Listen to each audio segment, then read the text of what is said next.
Hello everybody, this is For the Masses podcast, ambitiously named, because it's got 11 subscribers. This is Cara Shepherd, who you've seen before, but is being welcomed back. Say hello, Cara. Hello. And today we're going to be talking about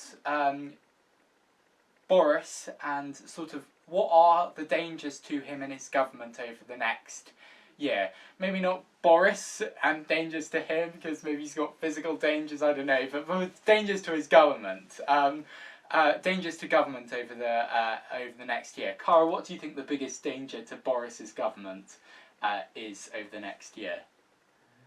Well, I think it's difficult to tell at this stage, because I think it very much depends on the kind of projection of events as they're currently happening. So I think if vaccines don't get rolled out much faster than they currently are, then I reckon the biggest threat to Boris is going to be a continuation of some form of lockdown measures for a kind of significantly long time. That's going to have all kinds of repercussion and kind of faith in the government, but also like economic fallout and the kind of at some point this is going to catch up with businesses and with kind of local communities and with the kind of high street shopping. At some point rents are going to need to be paid, and I think unless Boris invests heavily in some form of policy to cope with that, then that's going to pose a really significant issue.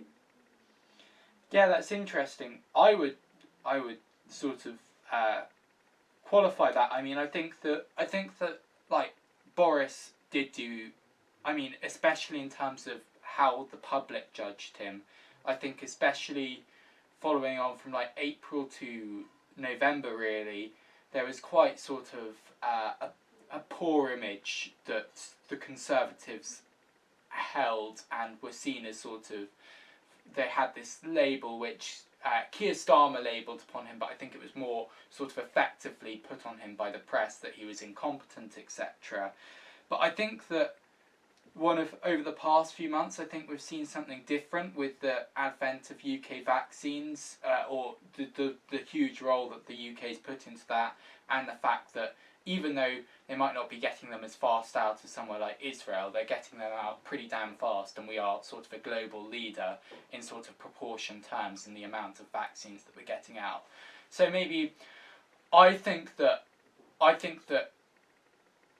vaccine point I would slightly disagree with. I think that Boris Johnson's government's doing pretty well with vaccines. But that being said, I think that obviously you're right about what is the economic fallout of this. And you've got a choice. Boris has definitely got a choice to make: either sort of deal with COVID's economic consequences by investing heavily, double downing on levelling up, as he calls it, or sort of put something more austere and financially sort of sensible in place, sort of more libertarian. And I think that it's potentially the case that he could go either way. But I think that it's going to be a difficult. I think you're right that it's going to be difficult in the future for him, in the sense that he's certainly got this decision to make, and it's certainly not an easy one. What do you think? Do you think that high debt is going to be a problem, and do you think Boris is necessarily going to make decisions on the back of avoiding high debt, or do you think the inverse is true? I mean, I think if there's one thing that I would if I could use one word to describe the government response to everything, economic, health, public emergency, everything, I think it would just be late. I think the government's put in measures just repeatedly, kind of weeks after they should have been put in place, and I think that that's something that's important to remember going forward. So the lockdowns that have happened have been delayed because, you know, the word lockdown is kind of smelly. So I think it's important to remember the fact that this government seems to have a really difficult time making fast decisions and making decisions within the scope that they should have been made.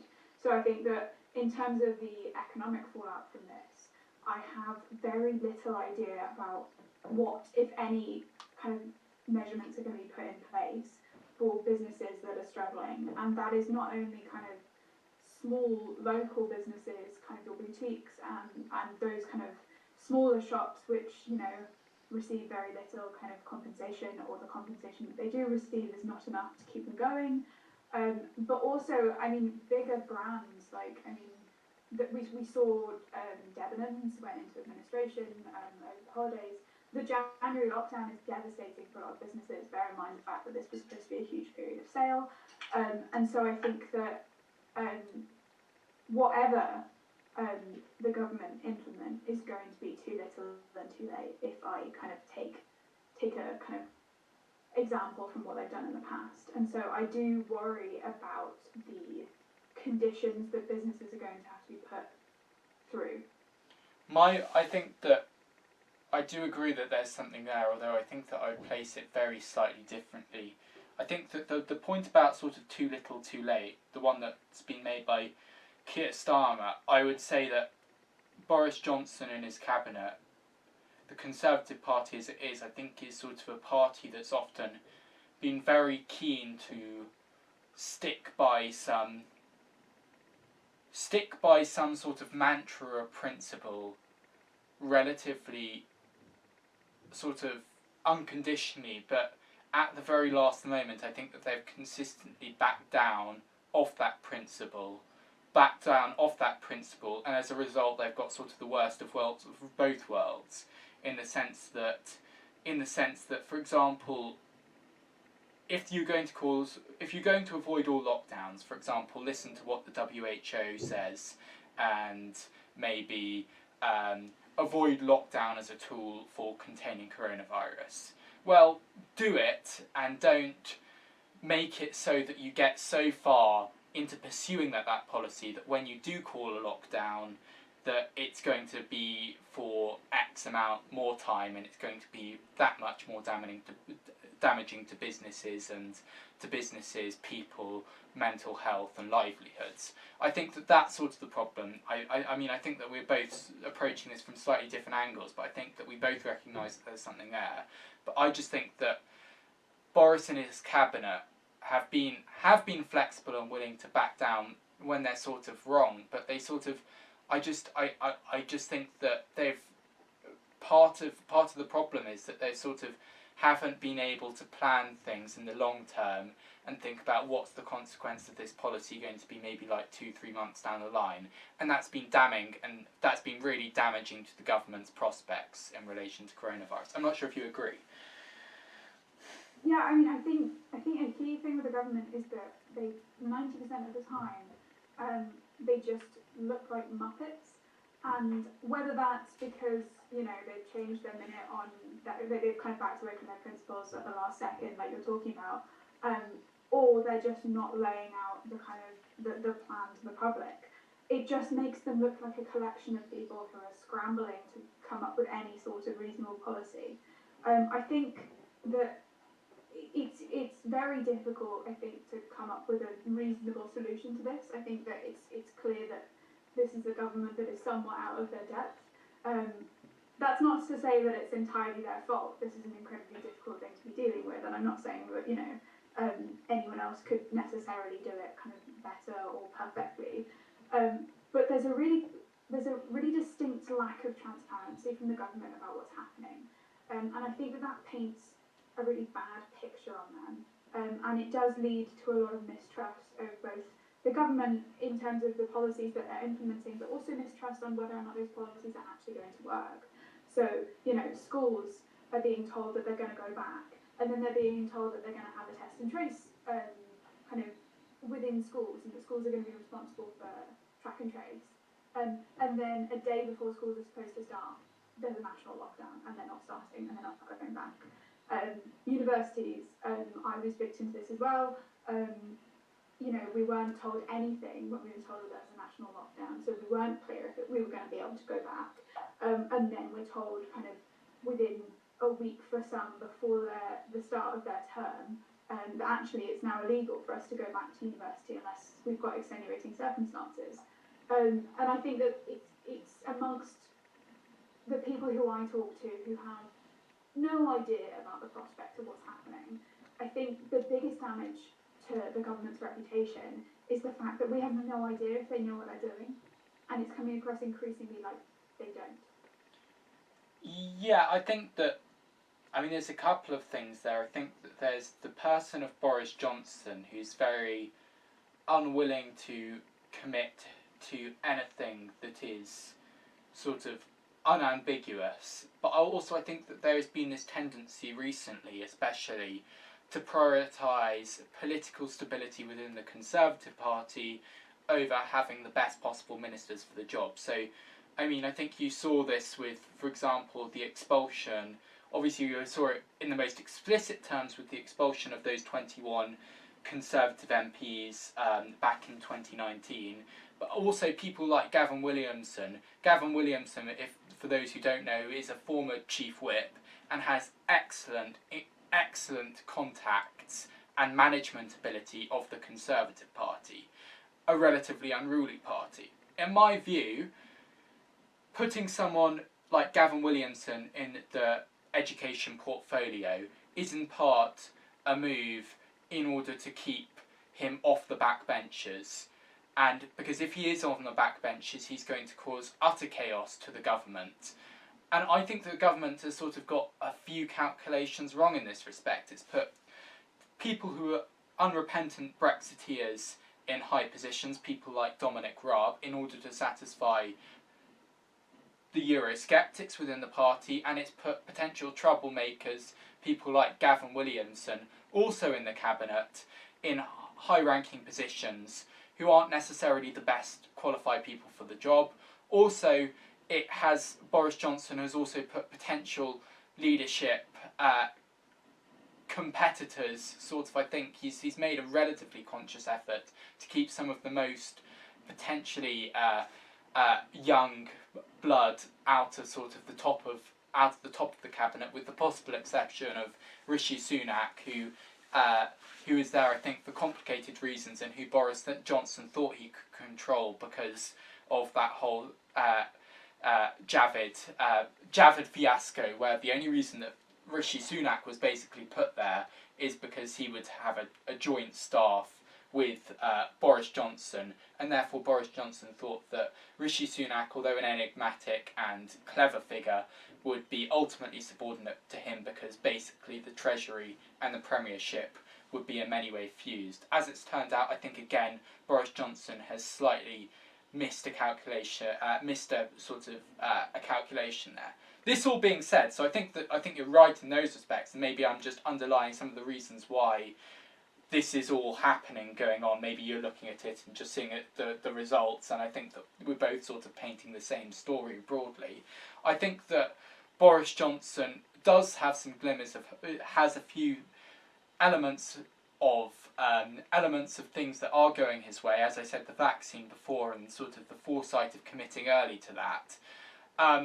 But I just think that the COVID crisis in general is one that really is a poor one for Johnson, because it has so many awkward trade-offs, and Johnson is just really bad, I think, at making those awkward trade-offs. I don't know. Do you agree? Yeah, I mean, I absolutely agree with your kind of analysis of his choices about cabinet members. I think that's absolutely what's going on, the reason for the kind of composition of the cabinet. And yeah, I think that I've seen a few kind of vague attempts from Boris at trying to kind of lay things out as though he can pin the kind of COVID blame on certain individuals within the cabinet. Like, Gavin Williamson is Education Secretary, and I think that he's getting a really bad rap at the moment for the lack of definitive answers about schools. And I think that, a lot of that blame does lie with him, but I also think that it's a really interesting kind of, they've kind of thrown him to the wolves about the kind of education fiasco. And so, yeah, I think that COVID is now just at this point a losing game for Boris, because, I don't see how we can get out of these conditions, for quite a while, even with the kind of vaccine, it is going to take a reasonable amount of time, even though we are faster than a lot of nations. It's going to take a reasonable amount of time for, you know, a vaccine to take hold amongst the general public, and I think that until it does, I don't really see us being able to live without restrictions.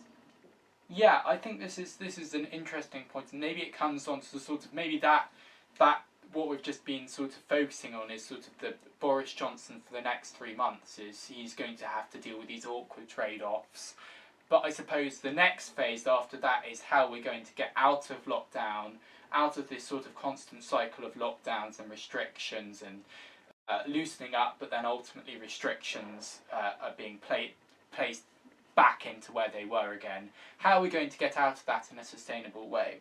I suppose it comes down to a few questions, one of which is what amount of vaccine within the population is sufficient in order for things to start loosening up? And I think there's two answers to this. The first is potentially, and I doubt this is going to be the case, but I see it as relatively sensible. Once COVID is a disease which is roughly comparable to the lethality potentially of something like the flu, so once the vast majority of the elderly and the vulnerable have been vaccinated, I see it as potentially the case that allowing COVID to spread more widely has far less impact. And although we don't want the NHS to still be overrun, I think that there's far less danger of more widespread COVID, especially because we're not going to get rid of it in the way that we need to in order for it not to be a problem anywhere across society. That being said, my worry is what the government is it's going to worry about cases of COVID no matter what they are and what risk they pose to society. And that Chris Whitty, I think, indicated that we potentially might even have restrictions and a potential tightening up of restrictions all the way up into next year, even into winter. So I suppose that's one question. I hope it's going to be the former, but I just don't think the government will have the political courage in order to do that. What do you think? I'm worried about two things. I'm worried, one, that it's just going to be as soon as, you know, the top, because they're saying that the top 4 or 5 groups are going to be vaccinated by like mid-February, which is A, I think ambitious, and B, I'm worried that it's going to get to like, they vaccinate that group and then they just kind of let everyone else roam free, which is not really the right idea. Or alternatively, they do what you said they're going to do, and they're just going to try and wait until everyone's vaccinated before they let us out. Do you think Because I think if there's restrictions until like mid next year, which is what it would take for everyone to be vaccinated, I think it's just a bad idea. Yeah, I really don't think, because if it's a cost benefit analysis, obviously there's a cost to locking everything down, like quite substantial cost, economic, mental health. It's not good to sort of be isolated from your friends, everyone you've ever known for this amount of time, etc. There's something peculiarly human, I think, about like meeting other people. It's sort of necessary for people's mental well-being, I think. Yeah. Added to that, a few other things are added to that, like people's livelihoods, people like working, and also the massive, probably one of the biggest things is obviously the economic cost as well of shutting down an economy with all the debt that comes with that, but also all the businesses that won't survive it because they're going to be racked up with debt.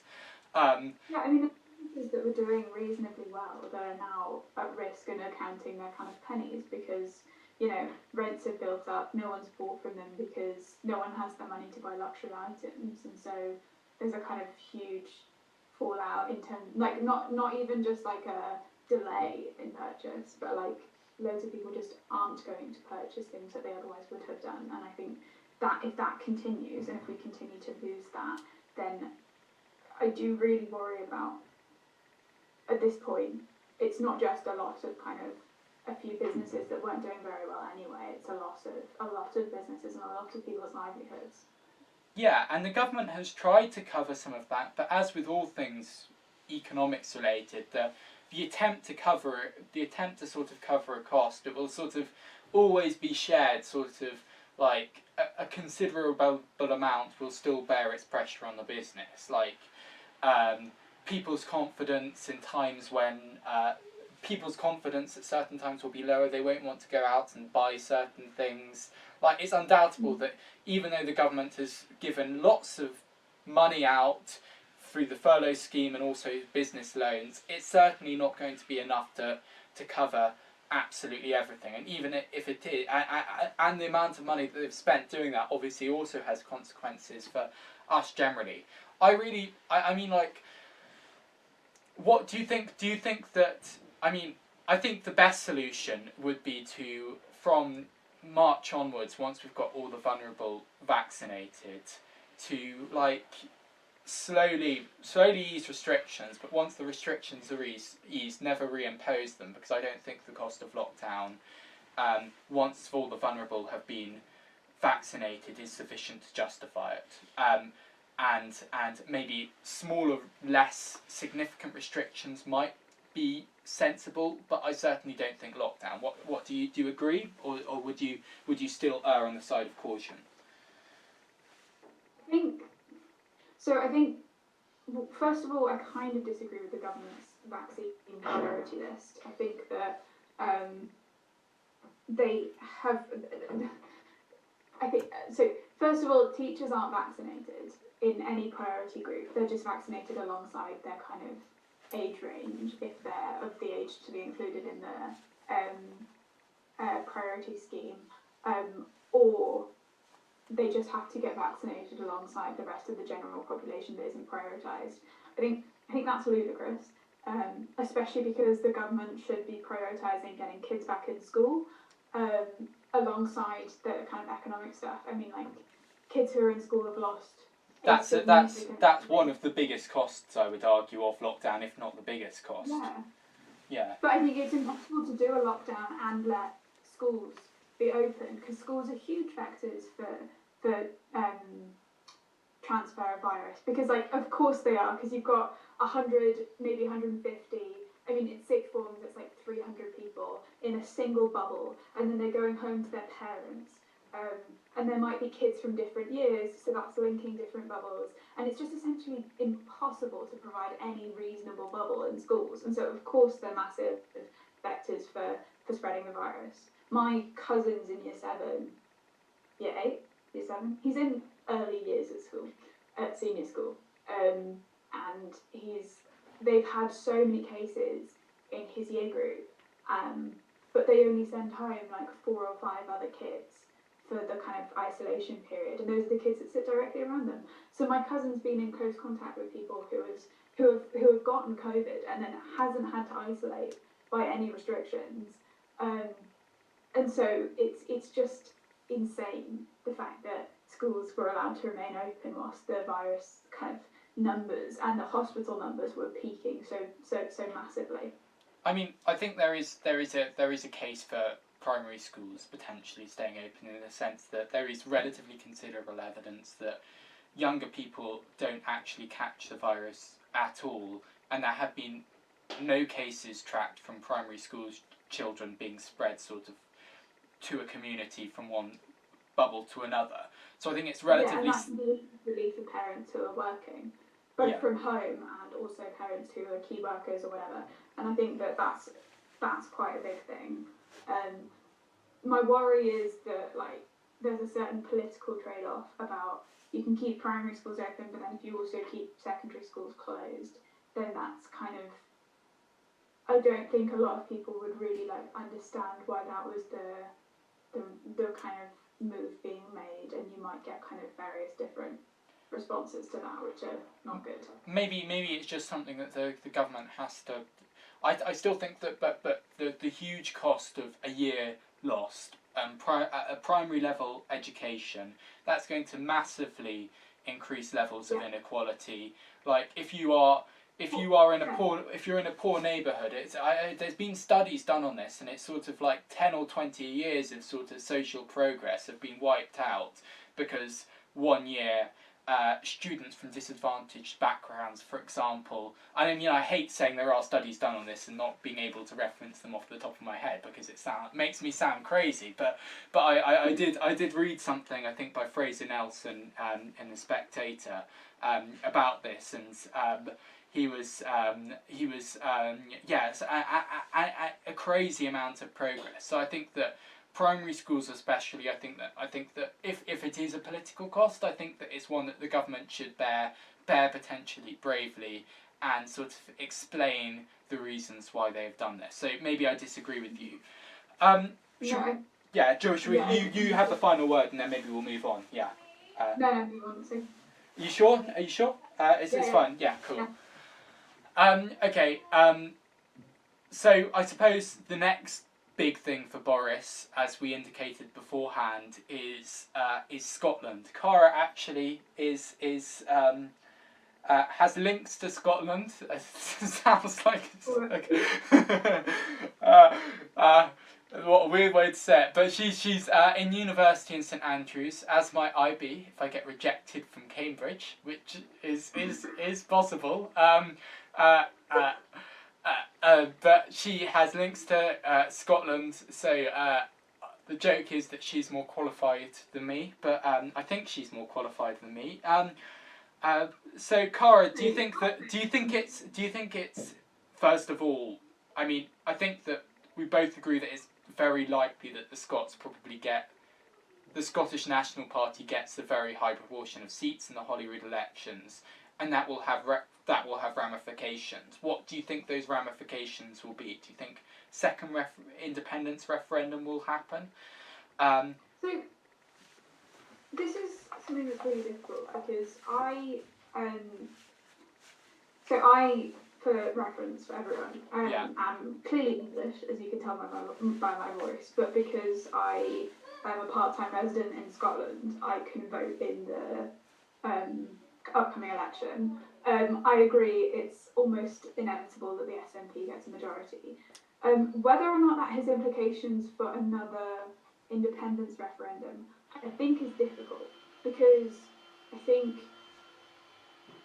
there's a really big question about timing, and I think that to have an independence referendum whilst there was still significant fallout from COVID and significant restrictions due to COVID would be irresponsible, and I can't really see, maybe I'm wrong, but I can't really see the SNP pushing for that. I do think that there's a significant mandate and a significant push amongst the population for there to be, within the kind of relatively near future, another independence referendum. I can't say definitively whether or not what the result will be. I don't think anyone can. I think it very much depends on how the SNP play out through the rest of COVID, how the kind of impact of Brexit starts to take form. I think all of that is going to be really important. I think also important is going to be Labour's opinion on the independence of Scotland. I think that's going to be really interesting to understand. Yeah, I mean, I agree with a lot of what you've said, but then again, I do disagree with also quite a bit that you've said. So, I think that it's certainly the case, as you said, that I think that both, if the SNP calls for a second Scottish independence referendum as soon as is humanly possible, I think that Boris Johnson has sufficient reason to deny that, at the very least, on the basis of coronavirus. But I think that it's also the case that he can rest on the secondary argument that, I mean, how convincing the secondary argument is up to question is that you've already had a referendum like less than 10 years ago. You're not getting another one. It's a once in a lifetime, once in a generation vote. That being said, I think that me personally, the sort of influenced a little bit by Burke, I suppose. I think that these sorts of things, I think there's a very often a tendency to think that a straight majority justifies justify some sort of long-standing political, social, and economic constitutional change in sort of a very, very decisive way. I think that in some respects that can be true, but I think that constitutionally, especially constitutionally, the fact is that I don't think it can be a long-standing partnership between two individual sort of nations that have been sort of so closely tied together for such a long period of time can be dissolved so easily just because in sort of the spur of the moment one of the parties wants to break free of that. You're going to disagree with that, I know, because that is not something that I don't think you've ever bought into. But I think that there's the sort of the question of what we are, and sort of the question of identity. That was a really essential question of identity, sort of central to all other political discussions. I think that cannot be made lightly, and I think that when Blair, for example, gave in to devolution so easily and didn't sort of qualify it to potentially the extent that he should do, not think about it and maybe plan it through poorly in several respects, I think that for example, is the sort of, similar with Cameron actually, is the sort of thing which I think it actually needs a lot more thought and a lot more time devoted to it. So I think that it would be, in my view, justified to recognise that the Scots might want to break free of the Union, not deny them the right, but maybe wait a few more years and see if there is a continued will, a continued split in identity over a longer period of time, before we actually grant them that referendum.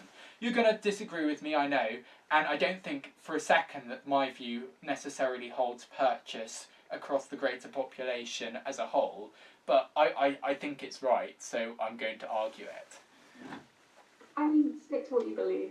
No, I think I recognise a lot of the merits of what you're saying about a kind of conjoined identity and a kind of the unions. I mean, the actual union has been a thing for a long time. A kind of relationship between the two nations has been a thing for longer.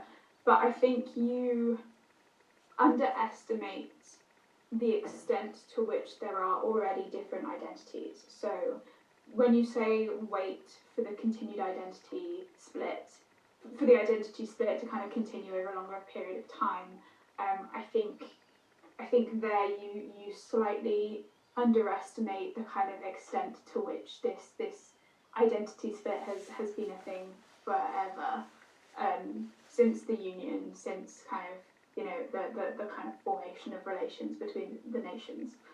That was a lot of rhyming. Anyway, I think what I would say and what I think holds the most kind of what I would like to hold the most weight is the idea that I think that there's two aspects to Scottish independence. I'm not going to give, I think, a reasonable kind of analysis of either of them, but I'll lay them out anyway. There's the kind of the kind of tangible links between economies and interwoven constitutions, that kind of thing. But there's also the kind of separate identities, the separate value systems, and the separate kind of there's a lot of English hate in Scotland, and it's reasonably well justified. I think that all of that needs to be qualified by the fact that Scotland's got a population of, I think it's 5-ish million. Let's just say 5, just to annoy the Scots. Yeah, 5-ish million people, which is smaller than London. So it's not this kind of huge nation over the border, but there is still this kind of strong independent identity and strong independence movement. However, I think the interlinking economies and I think the political dependence of a lot of Scotland on England and on the Union for kind of international politics and also kind of its own stability, I think is really important and shouldn't be underestimated. Which is why I think I also lean towards I think this is why we share the opinion that there should be a delay in another Scottish independence referendum. In my opinion, it's not because there's not a strong enough necessary identity, or that it's not displayed such kind of perseverance, but more, I don't think Scotland's in a position to stably leave the Union and assert itself in a kind of suitable way, and you risk people protest voting leave. I'm going to say something controversial, but kind of commonly said, like with Brexit, I think that there's a risk that there's a rash decision made on a kind of vague notion of identity that then comes back to haunt when the practical implications come through. There we have it, people. Cara doesn't believe your vote counts. Got it out of her. No, I do get what you're saying, and I find it convincing. I find especially that dual element of Scottish sort of identity convincing, and I think it's sort of one of these conundrums. Is like, especially like it's sort of like, why do, even though Scotland has this strong identity and has had for a long time, why does it continue to adhere within the Union? I think part of that is a British identity, a relatively strong British identity within some Scots, an older generation especially, and often that was built out of empire, I think. So Linda Colley argues, sort of a historian argues, that basically there's a shared identity built out of empire, and I think that's relatively convincing also as an explanation of why that identity so quickly disappeared, as well as why it was so sort of strong in sort of the 19th century. I think that you're right in some respects. But I suppose what I'm also arguing is that I think there should be some like reasonably well coordinated attempt by unionists to sort of try and like re-emphasise whatever the shared values of the union is in sort of a more consistent, sort of drawn out way. And I don't think the unionists have necessarily had time and ability to respond.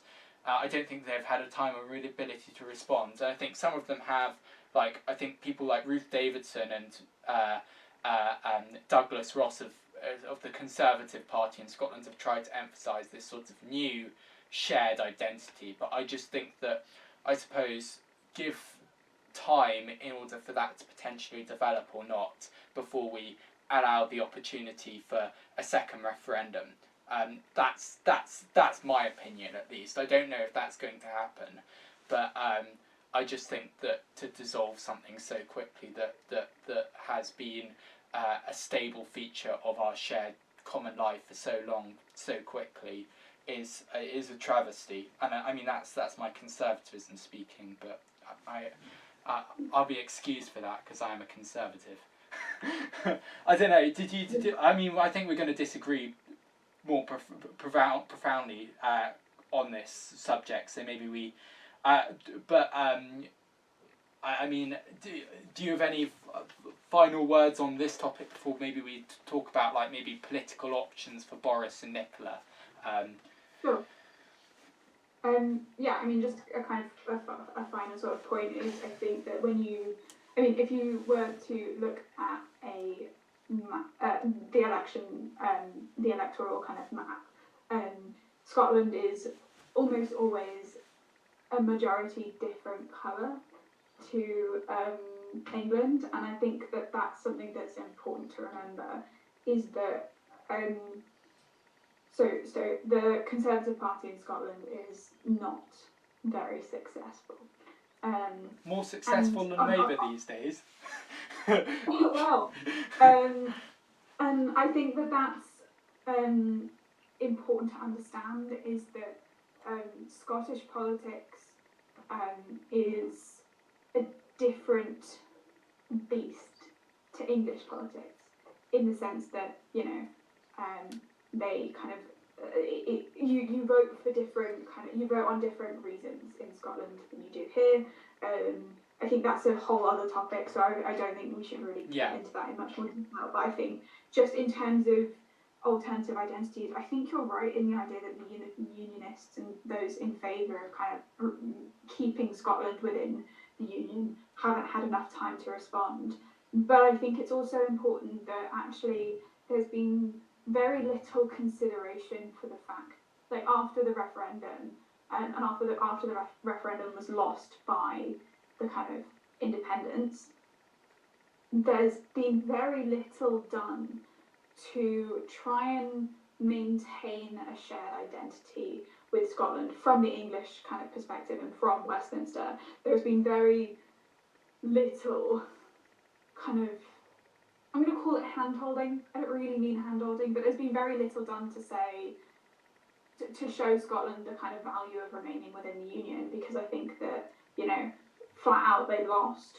But actually they didn't lose the referendum by that much. It doesn't really take much of a swing factor to kind of alter the kind of the vote. And so I think that,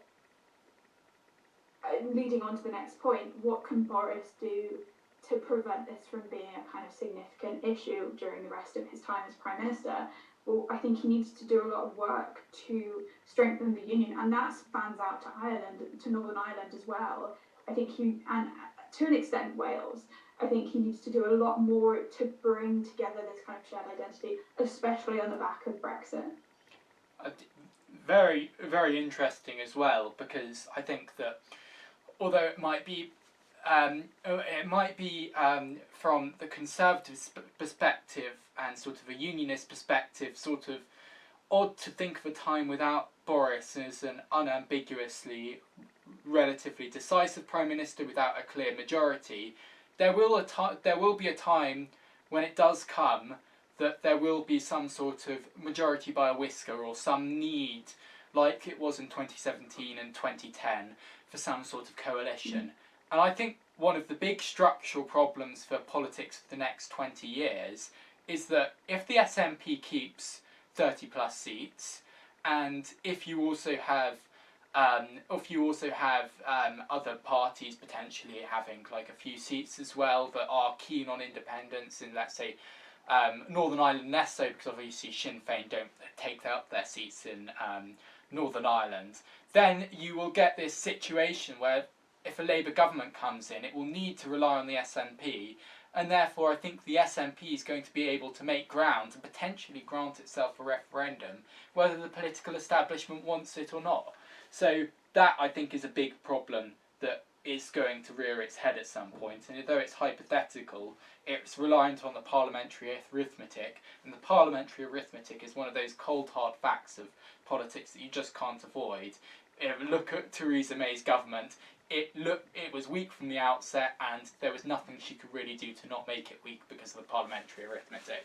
So that's one of my big worries, is that unless Boris Johnson does something, as you say, it's going to come back to haunt the whole parliamentary arithmetic, a whole parliamentary system, unionism in general, and I don't think there's very much we can do about it. It's sort of slightly different from your point, but I think it's sort of broadly both big structural problems that are facing the British political establishment and putting pressure for de-unionisation, if we're going to call it that. I don't know. What do you think? Yeah, I mean, I think it's, you're right about the idea of kind of the parliamentary arithmetic adding up and people gaining enough power from the right people, etc. I think, to kind of follow on a little bit, it's also really important that I think that Labour works. Labour needs to make a difficult decision about what the position of Scottish Labour is going to be, both on the referendum and on whether and kind of on improving the representation of Scottish Labour, i.e. getting back seats that they lost to the SNP, because I think that's going to be really instrumental in their ability to strike up a relationship with SNP in Parliament. And I think that I kind of think that you're correct in saying that as it currently stands, Labour does need to have a positive relationship with the SNP. Whether or not that lasts, whether or not they kind of regain a stronghold in the north, or what I think as it currently stands, Labour really needs to reassess its participation within Scottish politics. Yeah, I think we've both picked out that the Conservatives' position is, I mean, they've got the least to lose from unionism. I think from unionism in general. I mean, if Scotland breaks off, it might be good for the Conservatives in that they will be able to have more clear majorities for a much longer period. But that's not the point, I think, with Conservatives. Conservatives generally have this emotional connection with Britain more generally as a thing, and I think that there is a sense that if we continue to say that we are unionist, we are strong unionists, we can gain votes in Scotland as well, gain votes in, or gain support in Northern Ireland. We are the party of the union. That confers on the Conservative Party some relatively tangible, significant advantages, as well as there is also within the Conservative Party some emotional need to be unionist, I think. That being said, I think that you're right about Labour. Labour is going to be the most significant party, I think, in sort of shaping what happens in the future. And I think that coming back to, I think, both of our points is that they have to make a decision, and they have to win back a lot of those people. And I think that they're going to have to move towards a stronger reassertion of a unique Scottish identity within Scottish Labour in order to do that. So you were just disagreeing with me, I think, or maybe agreeing. Yeah, I mean, I think it's less a direct disagreement and more, I think that you can, and I think we should, reframe somewhat this kind of conversation to not necessarily be about union versus independence, but also central versus devolved government. I think that's also the key thing for the Conservative Party, is that whilst not necessarily anti-devolution in general, they are certainly much more in favour of centralised government within Westminster and maintaining Westminster as a real stronghold. Whereas I think that the reason that I think I'm so insistent on Labour reframing their Scottish politics is that Labour has traditionally, well, somewhat traditionally, but Labour is very much a kind of party of devolution, a party of local power, and a party of kind of local decision making and strength. And I think that whatever your opinion on kind of centralised versus devolved government, I think that that's potentially why I think Labour needs to reassess its viewpoint of Scottish politics, because I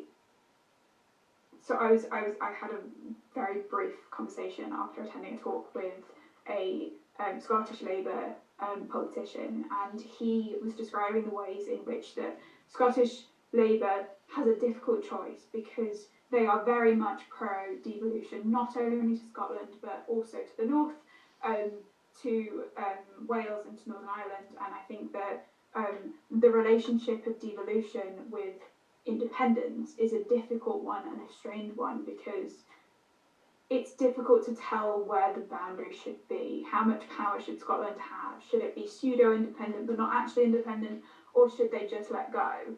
And I think that that's why, and I think that Keir Starmer's really got it cut out for him, and that's going to be a real issue for him, is understanding the importance of devolution, not only to Scottish Labour, but also to Scottish people. And I think that that's something that's going to play out, I think, across the next general election. I mean, I think that in principle, I think there is also generally across the Conservative Party, I think the extent to which there is a strain of pro-federalist thinking within the Conservative Party, it should not be underestimated as well. I think that the idea of localism, the idea of local government, and potentially the idea of reframing Britain as some sort of federal union which has blocks that are similar size to Scotland, and also that one that provides sort of English votes for English laws in a more substantive way, is sort of a conversation that I think has been going on in the Conservative Party as well. So I think there are both incentives in Labour and Conservative to sort of create a more federal Britain. My worry is that I just don't think the moment will ever present itself in this. So for example, to look at Blair, like the reason why I think that it was so easy and felt so necessary to introduce devolution at the time that he did is he came on this huge wave of optimism and hope for sort of this bright new future. And one of the core ways in which that manifests itself was sort of these really rapid constitutional changes. I just don't see sort of that energy and optimism necessarily coming from anywhere in British politics, and I don't think there's that creative, youthful force in politics at the moment in the same way that maybe there was under New Labour. Maybe you'll disagree. Do you? I just don't think it's going to happen. I think there's good conversations, but I just think it's unlikely to happen, and maybe that will be bad for the UK. But I'm just sceptical. Yeah, no, I think I do somewhat agree with that. I think the danger of the independence referendum is that it's seen as the only way for Scotland to gain this. For Scotland to gain both respect and control over its own identity. So I think it's understood that the Conservative Party, at the current moment in time, those in control of the Conservative Party, are not in favour of further devolution and are not in favour of kind of strong local centres of power. Maybe you'll disagree with me about that, but I think that that's definitely the understanding that I've gotten from talking to people within the kind of sphere of Scottish politics. I think that's the danger of independence, is it's seen as kind of the only change. And so I think you're right in the sense that I don't necessarily either see a way for us to kind of have a huge mandate from either Labour or the Conservative Party that allows them to kind of change, to implement kind of significant constitutional change. I don't really see that happening anytime soon. But I do see an independence referendum happening. When I talk about soon, I don't really mean in the next kind of year. I mean within the kind of next sort of 5 years-ish, maybe a bit longer. So I think that's what I worry, is that people are going to make the extreme decision because it's also the only decision that can be made. Change is good, stable is not. That kind of idea. Yeah, I suppose. First of all, let's probably not get bogged down on like which party is more federalist, because I think in either party it's on the intellectual fringes at the moment and has the potential to be absorbed. Maybe the reason it's more likely in the Labour Party is that Labour Party is in opposition, therefore it's more willing, I think, to take up policies in order to make itself, reinvent itself, and create a new, different future to the one that there is. So maybe I agree with you slightly. I think there's also an intellectual tendency within some Conservative circles, but I don't think they're necessarily the most influential at the moment. And sort of, especially maybe the Cummings style approach is sort of reform the centre rather than sort of create more local devolved centres of reform, sort of make that sort of decentralisation at the centre rather than decentralise the whole way in which we do things. So maybe that's that sort of something. Maybe we could get closer to agreeing there. So this has been Cara Shepherd. Say goodbye, Cara. Bye. And this has been me. And goodbye. I'm gonna turn it off now.